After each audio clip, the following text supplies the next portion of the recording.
Mom said, "Eat your vegetables. They're good for you." As kids, we chose the sweets, candy over carrots, every time. But as we age, we learn that what's good for us can be sweet too. The challenge is access, when processed is prevalent and sustenance is scarce. Making healthy choices becomes a luxury of the few. But some have decided it shouldn't have to be this way, planting mission and purpose into the soil of their dreams. Your mission and passion are one and the same, inspiring healthier communities by connecting people to real food. Growing from humble beginnings into a fresh, fast, farm-to-table phenomenon, you've revolutionized the salad business, all while staying connected to your roots. It all started out of your dorm room when you and your co-founders were just 22 years old. As college kids, what was the inspiration behind creating such a healthy concept like Sweetgreen? We started Sweetgreen really to solve a problem in our own lives. I met both my co-founders while I was in college at Georgetown University. I met Nathaniel in Accounting 101. I sat behind him in class. He was wearing a Lakers hat. We bonded over both being from LA. And Nicholas I met the first day I got to Georgetown. He was in the dorm next door to me. And so we bonded over this idea of creating a healthy place to eat that was delicious, affordable, convenient, and really stood for something. And we also really all shared a passion for building something from scratch. And so we started writing a business plan with a simple mission that we still have today, which was building healthier communities by connecting people to real food. Food is really broken today in terms of the number of people that eat fast food daily. Almost 40% are obese, and also the terrible environmental effects of food on our environment. It's just such an opportunity to rethink the food system. People have asked us if we were scared or if it felt risky when we were launching it, and it really didn't. It was such a burning problem for us and the people around us. And so we set out to go raise about $300,000. We ended up talking to hundreds of people, got hundreds of no's, but luckily about 40 people said yes to us. So very, very small investments, really investing in this mission of building a healthier food system.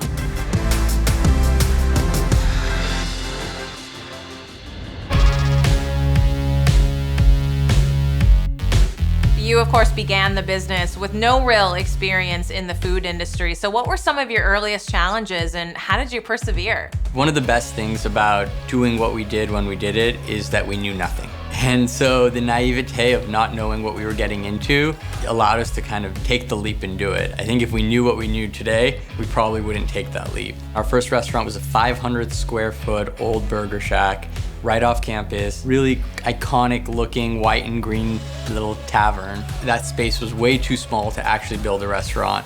We had to build an ADA bathroom that was bigger than our kitchen. We had to build storage in the parking garage above the street and cart food up and down every single day. 2 days before we were gonna launch and have our big opening party, someone had come in, stolen the computer, and it had everything on there. All our operating manuals, all our recipes, literally everything. We stayed up for 2 days rebuilding everything from scratch, and while it was really painful, I actually think some of the recipes came out better. You got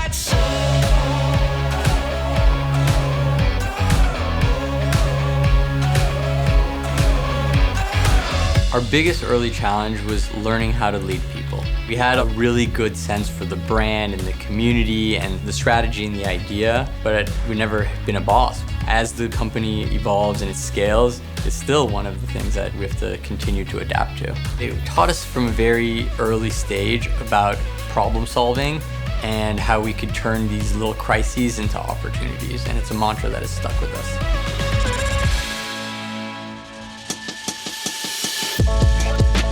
So many restaurants fail, especially within the first year. So looking back, what would you say was your recipe for success? From the very beginning, Sweetgreen was not about a product. It was about a greater ethos, a mission, and really a why behind our brand. Our mission is our guiding light. It's solving this huge problem of the food system today. And we really think we're at the very early stages, whether it's how we source our food and our commitment to the quality of our food and how we treat our farmers. It's how we make our food from scratch. It's how we design our restaurants, how we give back to our communities. It's all of those little things that I think sets us apart.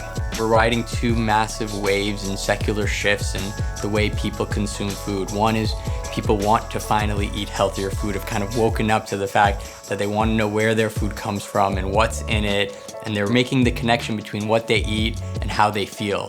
We believe that food is healthcare and can be medicine, and so that's one massive shift. And the second is around technology and how technology impacts people's lives. Most prominently, it's helped us get closer to our customers. Today, over 50% of our orders are done through our mobile app, far more than 1 million customers. And what that does is it just makes it easier to eat healthy food. We're working to digitize our supply chain, really to create end-to-end transparency from where our food comes from, the conditions in which it was grown, and being able to show that to consumers.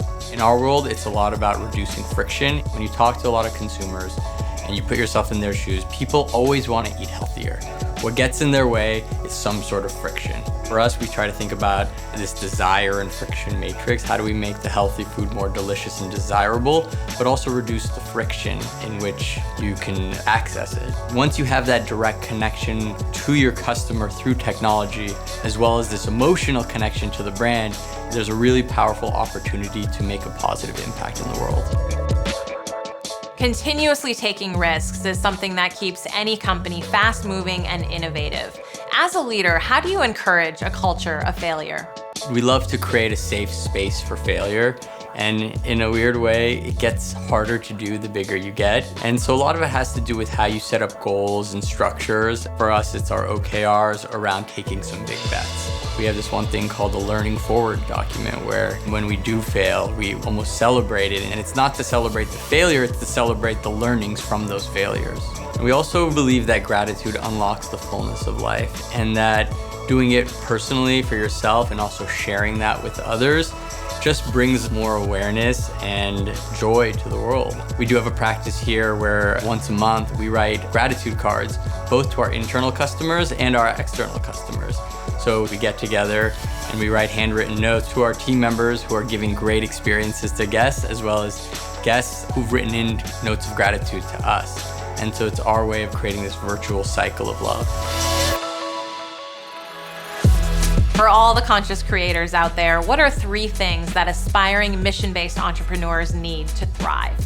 My advice for mission-based entrepreneurs is 1, get as close as you can to your customers. Really get to know them and not just answer their problems that they say they have, but know them enough so you can anticipate what solutions you may have to make their lives better. 2, have a big mission, but start really small and focused. One thing that we did from the very beginning that I look back was one of the smartest things we did is we stayed very tight and focused, both in terms of our product as well as our geographic reach. Our first 15 restaurants were in Washington, D.C. And we had offers to go across the country, go international, to be everywhere and to serve everything. The number of times people asked us to do smoothies and sandwiches and all kinds of things, as well as to go everywhere. But it was really important for us to be the best in the world at what we were gonna do, which was serving delicious, healthy bowls and salads. And that gave us the opportunity to do so much more. Number 3 is that culture really does eat strategy for breakfast. Strategy will shift and your product will change, but having a culture that can withstand the ups and the downs is so powerful. Staying true to your values will really help you run the marathon. Entrepreneurship and building a business is really not a sprint. Resilience is so important. There are so many ups and downs. From the outside, it always looks like this beautiful story of started here and then here they are now. But on the inside, any entrepreneur knows that every single day you're on the verge of world domination and bankruptcy at the same time, and know that you just have to make it to see another day.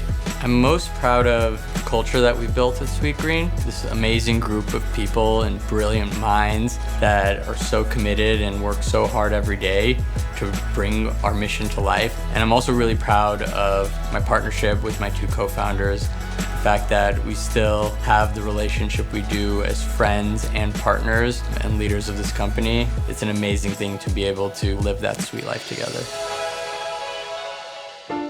The sweet life, not just for some, but for everyone. When we can live and lead abundantly, we create harvests that support us all. So maybe Mom was right. What's good for us really is good for the world. Real foods to fuel the day and a brighter tomorrow.